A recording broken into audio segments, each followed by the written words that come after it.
Oke, kita lanjut ya ke soal berikutnya dari uji kompetensi 2.3 dari nomor 1. Berapa jumlah Faraday arus yang diperlukan untuk mengoksidasi 1 mol H2S dengan KMnO4 sehingga menghasilkan K2SO4 dan MnO2. Oke, jadi di sini ada reaksi, di mana reaksinya ternyata uh, H2S ini mengalami oksidasi katanya. Mengalami oksidasi yang dilakukan oleh oksidator kuat KMnO4. Oke, KMnO4.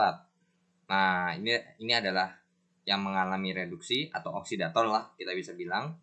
Ini adalah salah satu oksidator kuat. Nah, ini oksidator. Sehingga ininya mengalami reduksi menjadi K2SO4 ditambah dengan MnO2. Akan tetapi sebenarnya kalau kita perhatikan, sebenarnya kok kayaknya agak aneh ya. Di kiri ada H, di kanan ada H, nggak ada H.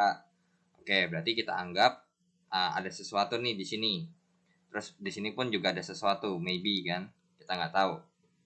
Nah sekarang kalau misalkan kita cek biloxnya dari masing-masing ini, H itu kan satunya plus 1, berarti totalnya plus 2. Sehingga kalau supaya sama dengan 0 berarti S-nya min 2. Nah, sedangkan di sini kalau untuk yang mengalami oksidasi berarti kemungkinan besar kalau nggak H atau S. Tapi ternyata kan di sini hanya nggak ada nih. Atau mungkin still possible akan jadi ada H2O kan. Nah, pas kita cek ternyata di sini ada plus 1 jadinya plus 2. Ini min 2, ini min 8 sama dengan 0. So, iya, S-nya adalah plus 6. Ya, jadi di sini adalah plus 6. Nah, ternyata benar. H2S-nya ini mengalami oksidasi menjadi K2SO4, mengalami oksidasi, ya. Nah, pas kita cek ternyata jumlah yang mengalami oksidasi atau reduksi oksidasinya sama nih. Sama-sama 1 ya S-nya.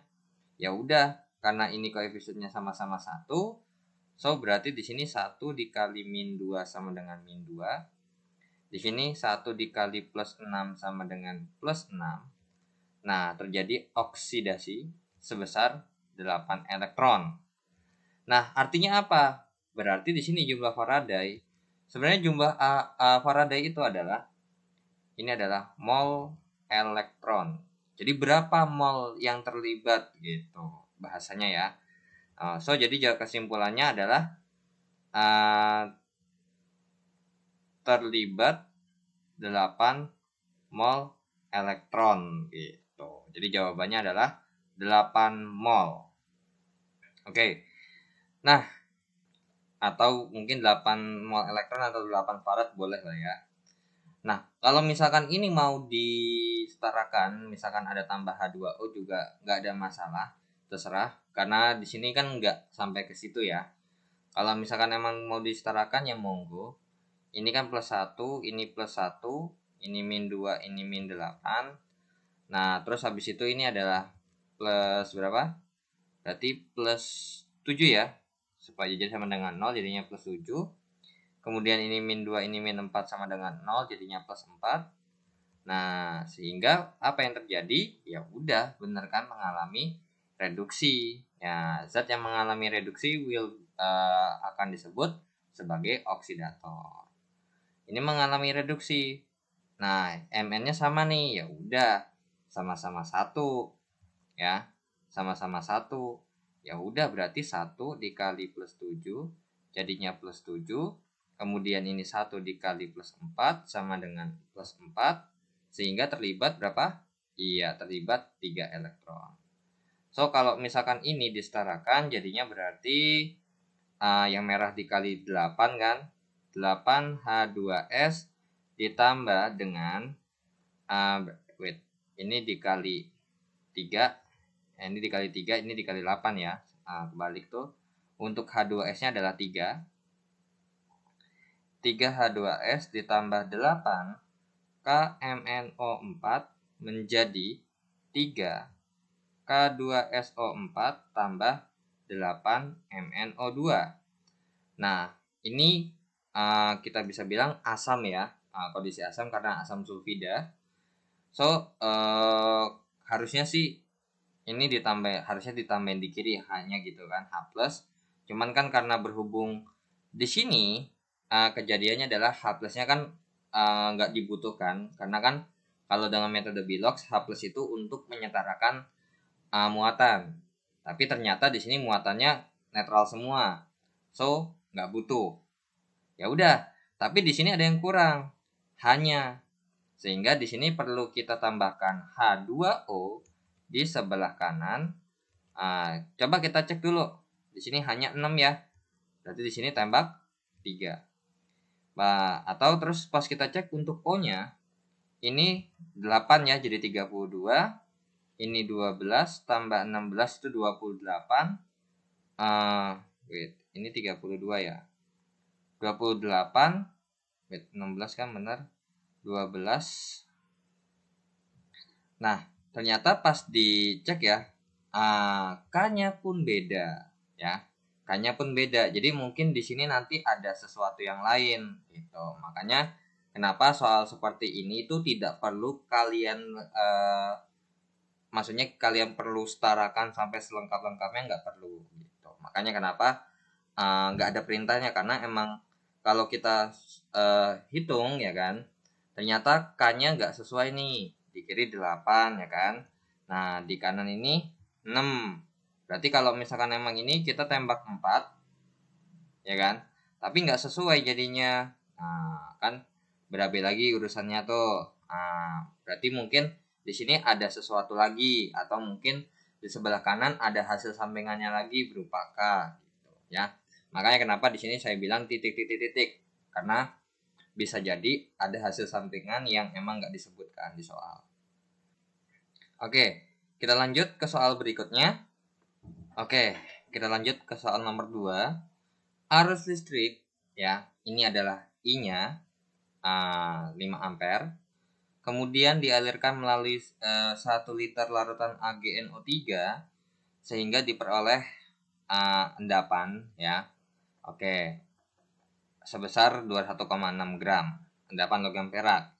Berapa lama waktu yang diperlukan? Berarti yang ditanya adalah T. Oke. Ini bakal saya bahas secara konseptual aja ya. Walaupun sebenarnya ada rumusnya. Nah, jadi gini, ini ada kaitannya dengan elektrolisis ya. Nah, di mana AgNO3 itu kan terurai menjadi Ag+ tambah NO3-. Nah, seperti itu. Nah, katanya si Ag ini mengalami reaksi di mana Ag+ ini kan ya, kalau dalam kondisi ini kan aqueous nih. Ini still pasti aqueous, ini pun aqueous. Nah, tetapi dia Ag+ ini dalam bentuk aqueous ini berubah menjadi Ag yang bentuknya padat, membentuk endapan. Nah, ditambah elektron. Seperti itu reaksinya. Jadi kalau kita bisa bilang ini adalah reaksi di katoda ya. Nah, jadi kalau misalkan di elektrolisis ini akan pergi ke katoda. Karena kalau dalam elektrolisis itu katoda itu adalah elektroda negatif. Nah, sehingga si Ag-nya ini akan pergi ke katoda, sedangkan untuk anodanya itu adalah elektroda positif. Nah, sehingga si anionnya ini akan pergi ke anoda, seperti itu ya. Oke. Nah, seperti itulah kejadiannya. Nah, di reaksi katoda, karena berhubung dia bukan merupakan logam aktif ya, yang seperti golongan 1A, 2A, Al maupun Mn, dia kalau misalkan golongan 1A yang L itu ya, golongan 1A, 2A, AL ataupun Mn, kalau logam aktif, maka yang akan terjadi proses adalah proses reduksi air. Nah, tapi sedangkan karena berhubung bukan logam aktif, dia akan terjadi proses reduksi logam sehingga membentuk endapan. Nah, di sini ya ditanya adalah masanya ini berapa sih? Nah, ini ada kaitannya, ada AR, so pasti kita kaitkan dengan rumus N sama dengan G per AR. Akan tetapi N-nya dapat dari mana? Sedangkan di sini nggak dikasih tahu, misalkan berapa mol apa segala macamnya kan?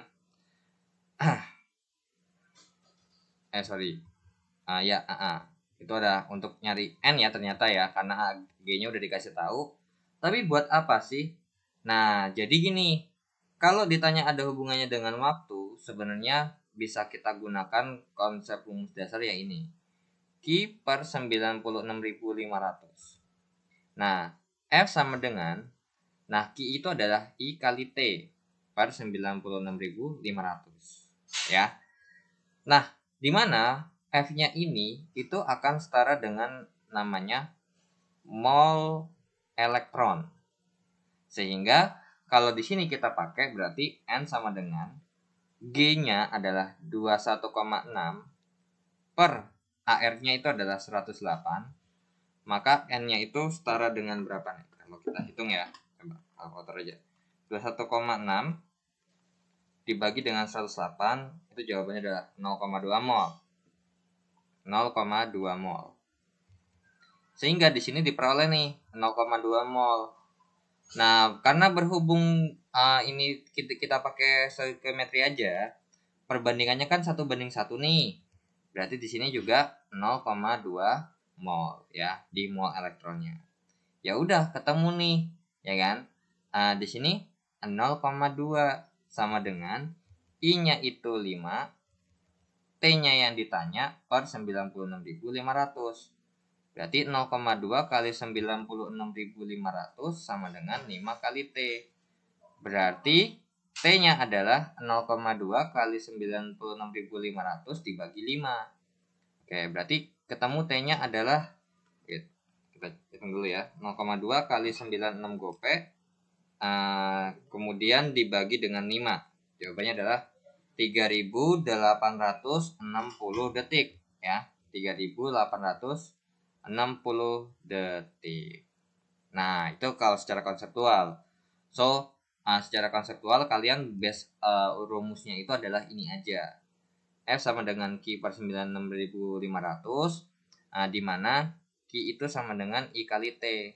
Ya, kan rumusnya itu adalah I sama dengan Q per T. Nah, maka Q sama dengan I kali T. Masukin deh ke sini. Nah, seperti itu ya. Oke. Itulah kalau misalkan pakai konseptual seperti ini. Kalau pakai rumus gimana? Ada caranya ya. Rumusnya itu adalah W sama dengan E dikali I kali T per 96.500. Nah, untuk W-nya sendiri itu adalah masa endapannya ya, 21,6. Nah, untuk E-nya adalah untuk E itu adalah masa ekivalen. Nah, di mana untuk masa ekivalen ini kita bisa kaitkan dengan rumus seperti ini. E sama dengan AR per N, ya. Nah, untuk N-nya, kalau AR kan udah ketahuan nih. Nah, AR-nya di sini adalah AR-nya si AG 108 per di sini ionnya adalah kita bahas adalah AG. Berapa? 1. Ya, plus 1 nih. Berarti sama dengan 108. Ya udah, barulah dimasukin 108 dikali 5 dikali T per 96.500. Berarti 21,6 ya kan, sama dengan dikali 96.500 sama dengan 108 dikali 5 dikali T. So, bisa kita bilang bahwa T-nya sama dengan 21,6 dikali 96.500 per 108 dikali 5. Nah, ini T-nya jawabannya adalah 3.860 detik ya. Itu kalau misalkan berdasarkan rumus ya. Nah, cuman kalau saya biasanya lebih prefer mengerjakan secara konseptual seperti ini. Toh juga sebenarnya langkah yang wajib harus kalian lakukan itu ada di sini nih. Yang wajib ya, jangan sampai ketinggalan walaupun mau pakai cara yang secara konseptual atau mau pakai rumus, tuh ini. Jadi si larutan ini akan terurai menjadi apa? Terus kationnya pergi ke katoda, reaksinya gimana? Anionnya pergi ke anoda, reaksinya gimana? Barulah otak-atik tuh bisa langsung masukin rumus atau secara konseptual seperti ini. Gitu ya. Nah, terus kalau ini anodanya gimana reaksinya? Nah, untuk di anoda, karena berhubung di anoda itu depends on elektrodanya di anoda itu apa, so kalau nggak ada nggak bisa kita jawab. Toh juga nggak dibutuhin. Makanya kenapa di sini reaksi anoda diabaikan aja. Nah, karena bisa aja, tapi sih kalau misalkan NO3- ini harusnya sih elektrodanya dia merupakan kayak ada tertentu lah. Kalau untuk NO3 ya, NO3- itu berarti nanti jadi asam oksi, itu ada reaksinya sendiri ya. Cuman karena nggak dibutuhkan ya nggak usah. Oke, next kita lanjut ke soal berikutnya. Oke, untuk soal nomor 3 ya, nomor 3. Ke dalam larutan AgNO3 dan ZnSO4 yang disusun seri, dialirkan arus listrik 10 ampere selama 193 detik. Oke, karena disusun seri, maka arus yang diterima AgNO3 sama dengan arus yang diterima ZnSO4 ya. Nah, seperti itu. Jadi di sini nanti ini 10 ampere I-nya. Di sini pun I-nya juga 10 ampere. Oke. Nah, seperti itu. So, ditanya dengan T-nya, dengan T yang sama-sama 193 detik, tentukan massa perak yang mengendap. Oke. Ini kita bikin secara konseptual dulu aja ya. Oke, kalau yang A karena berhubung AgNO3 terurai menjadi Ag plus tambah NO3-. Oke, NO3-. Nah, sehingga berarti si Ag-nya ini maka akan terjadi reaksi di katoda, yaitu adalah Ag plus tambah 1 elektron menjadi Ag. Ya, dalam bentuk padatan, ini dalam bentuk larutan. Nah, kemudian berarti di sini ada I, ada T. Kita bisa nyari F ya kalau secara konseptualnya ya. Karena kenapa kok harus nyari F? Karena untuk mencari ini berapa itu adalah N sama dengan G per AR. Tapi molnya nggak ada. Nah, satu-satunya cara adalah dari mol elektron ya. Jadi ini itu adalah Q sama dengan F sama dengan Q per 96.500. Nah, F-nya sama dengan I kali T per 96.500. Berarti I-nya adalah 10, T-nya adalah 193 per 96.500. Berarti F-nya berapa tuh? Kita cek dulu ya. 10 kali 193 dibagi 96 gope ya. Itu jawabannya adalah 0,02 mol. Oke. 0,02 mol. So di sini ya, di sini tuh akan 0,02 mol. So karena berhubung koefisiennya sama-sama 1, berarti di sini 0,02 mol. Ya udah, berarti di sini bisa kita cari N sama dengan 0,02 sama dengan G per AR-nya adalah 108. Berarti 0,02 kali 108 sama dengan G. Berarti G-nya berapa tuh? Kalau 0,02 dikali 108, 2,16 ya. 2,16 gram. Itulah jawabannya untuk massa perak. Sedangkan kalau untuk yang B, ya kita konseptual juga yang B ya. Yang B itu adalah ZnSO4 itu akan terurai menjadi Zn2 plus tambah SO4 2-. Sehingga di katoda terjadi reaksi Zn2 plus tambah 2 elektron menjadi Zn. Ya. Ini Zn, ini dalam bentuk solid, ini dalam bentuk larutan. Nah, sehingga untuk menghitung si Zn-nya ini, ya sama rumusnya, N sama dengan G per AR. Nah, tapi N-nya untuk N-nya dapat dari mana? Nah, kalian langsung comot aja nih di sini nih. Jadi di sini elektronnya tuh tetap akan sama dengan yang ada di sini. Gitu ya. Dikesampingkan untuk masalah si F koefisiennya. Jadi maupun misalkan di sini 1 elektron, di sini 2 elektron mempunyai jumlah mol yang sama. Gitu. Jadi ini 0,02 mol. 0,02 mol di sini adalah 0,01 mol. Karena kita bisa bilang Zn-nya ini setengah dari elektronnya, atau elektronnya itu 2 kali dari si Zn. Ya udah, berarti 0,01 sama dengan G per AR-nya adalah 65,5. Berarti 0,01 dikali 65,5 sama dengan G. Berarti G-nya berapa tuh? Nah, 0,01 dikali 65,5. Jawabannya adalah 0,655 gram. Ya. 0,655 gram. Oke, itulah jawaban yang B ya. Oke, itu secara konseptual. Nah, kalau secara rumus, ini kita sesuaikan aja ya rumusnya. W sama dengan berarti E kali I kali T per 96 kope. W-nya sama dengan AR per N kali I kali T per 96 kope. Nah, W-nya sama dengan berarti AR-nya itu adalah 108 ya. 108 per N-nya itu adalah 1 karena butuh 1 elektron ya. Dikali I-nya adalah 10 kali T-nya adalah 193 per 96.500. Maka kalian bakal ketemu jawabannya adalah 2,16 gram. Coba ya kita cek dulu ya. 108 kali 10 kali 193 dibagi dengan 96 kope. Benar jawabannya 2,16 ya. Ini kalau misalkan kalian mau langsung pakai rumus.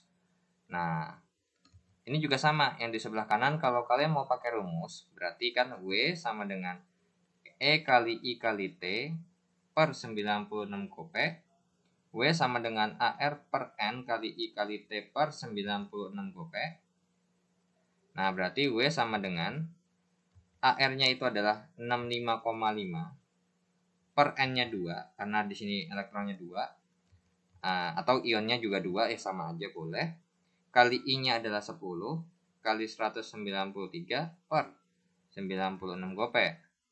Maka W-nya ini akan dapat jawabannya adalah 0,655 gram. Oke, jadi seperti itu ya. Oke, sekarang kita cek dulu coba ya. Kalau misalkan 65,5 bagi 2 itu adalah 32,75. Kali 10 kali 193 dibagi 96 gope. Ya, betul. 0,655 gram. Seperti itu ya. Oke, kita lanjut ke soal berikutnya. Arus listrik dialirkan melalui larutan CuSO4. Oke, berarti kita langsung bikin aja ya. Ini sorry ada masih belum kehapus. Untuk CuSO4 ya, CuSO4 itu terurai menjadi Cu2 plus tambah SO4 2-. Nah, katanya menghasilkan endapan 3,175 gram endapan logam tembaga. Nah, karena apa? Karena reaksi di katoda adalah Cu2 plus tambah 2 elektron menjadi Cu. Nah, oke. Sekarang jika AR-nya Cu segini, ARNI-nya segini, Tentukan jumlah nikel yang mengendap jika arus listrik yang sama dialirkan melalui larutan NiSO4. Oke, berarti di sini kita bicara larutan yang berbeda, yaitu adalah NiSO4, berarti akan terurai menjadi Ni2 plus tambah SO4 2-. Nah, reaksinya di katoda adalah Ni2 plus tambah 2 elektron menjadi Ni. Nah, ini kalau nanti pakai rumus juga akan saya kasih tahu. Kalau secara konseptual aja, gini. Di sini, kalau untuk mencari, kan berarti kita konseptualnya pertama begini dulu kan. Ini adalah Ng per AR. Tapi molnya aja nggak ada. Terus gimana cari molnya? Butuh ini. Nah, kalau butuh ini pasti juga kita butuh yang di sini. Karena gini, mol elektron dari dua reaksi ini itu sama. Gitu ya. Walaupun koefisien elektronnya berbeda, molnya tetap sama. Nah, sedangkan untuk mencari ini kita butuh yang ini. Nah, di sini nih. Kita butuh si ini. Nah, di sini N sama dengan G per AR. N-nya belum tahu, G-nya itu adalah 3,175 per AR-nya adalah 63,5. Ya udah, berarti N-nya berapa tuh? 3,175 dibagi 63,5. Jawabannya adalah 0,05 mol. Oke, berarti ini 0,05 mol nih. Nah, ini 0,05 mol. Di sini tuh 0,05 mol. So, di sini pun akan sama. Di sini 0,05 mol. Di sini berarti berapa? Wait, ada yang salah nih. Ini enggak 0,05 dong. Melainkan 0,1. Benar enggak? Kan 2 kali ya, 0,1 mol. So, di sini adalah 0,1 mol. Nah, di sini berarti juga 0,1 mol. 0,05 mol. Karena 2:1. Ya udah, di sini 0,05 sama dengan G per AR-nya adalah 59. Berarti 0,05 sama dikali 59 sama dengan G. Berarti G-nya itu hasil hitung dari 0,05 kali 59. Jawabannya adalah 2,95 gram ya. 2,95 gram. Seperti itu ya. Jadi jawabannya adalah 2,95 gram. Nah, kalau misalkan pakai rumus gimana sih? Nah, jadi gini. Kalau misalkan kita hitung pakai rumus misalkan ya, I-nya aja deh ya. Tapi T-nya nggak ada ya. Berarti kita nggak bisa polos. Bisa kalau dibikin pakai rumus biasa ya.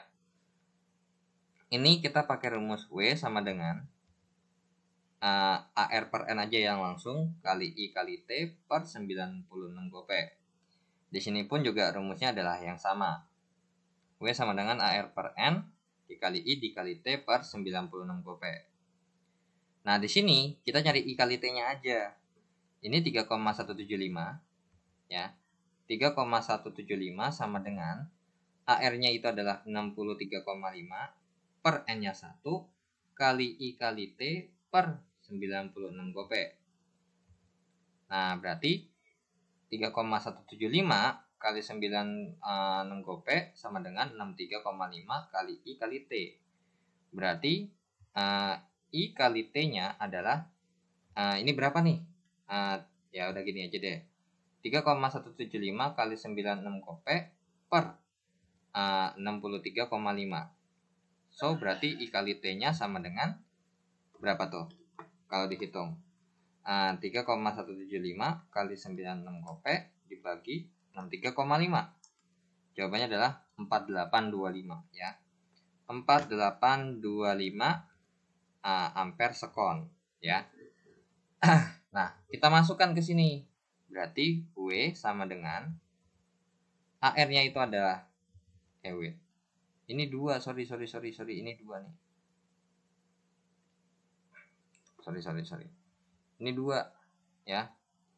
Ini 2. So 3,175 sama dengan 63,5 dibagi 2 itu adalah 31,75 ya. Oke, jadi 31,75 ini 96 gope sama dengan 31,75 kali I kali T. Berarti ini 3,175. 3,175. Oke, sorry. 3,175 kali 96 gope sama dengan I kali T, ini per 31,75 ya. Oke, berarti I kali T-nya adalah, nah baru hitung tuh, 3,175 dikali 96 gope dibagi 31,75. Jawabannya adalah 9650. 9650 ampere sekon. Oke, kita masukin ke sini. Berarti ini adalah 59 ya per 2 kali I kali T-nya adalah 9650 per 96 gope. Jadinya W-nya sama dengan berarti ini kan kalau kita coret ya, ini atasnya 1, bawahnya 10. Berarti ini sama aja kayak 59 per 20. Yang jawabannya adalah 2,95 gram. Seperti itulah ya. 59 bagi 20, ya benar. Jawabannya 2,95 gram. Atau kalian karena berhubung ya, kalau kan membandingkan nih, misalkan W1 per W2 sama dengan AR1 per N1 dikali I1 kali T1 per AR2 per N2 dikali I2 kali T2. Karena berhubung ini sama, ya udah yang kita bandingkan hanyalah ini aja. Berarti kalau ini adalah 3,175 per W2 sama dengan ini 63,5 per 2 per 59 per 2 nih. Ya udah dicoret lagi dong, sama-sama duanya dicoret, sehingga berarti simpelnya adalah kali silang kan. 63,5 dikali W2 sama dengan 3,175 dikali 59. Berarti W2-nya adalah 3,175 kali 59 per 63,5. Berarti W2-nya tinggal hitung nih, ya kan? 3,175 kali 59 dibagi 63,5. Jawabannya adalah sama 2,95 gram. Ya. Jadi kalau misalkan ini bisa pakai perbandingan karena kan hanya membandingkan gitu. Jadi kalau misalkan kalian mau pakai rumus seperti ini juga boleh, ya kan? Atau mau pakai perbandingan juga boleh. Atau secara konseptual aja juga boleh, ya. Oke, kita lanjut ke soal berikutnya.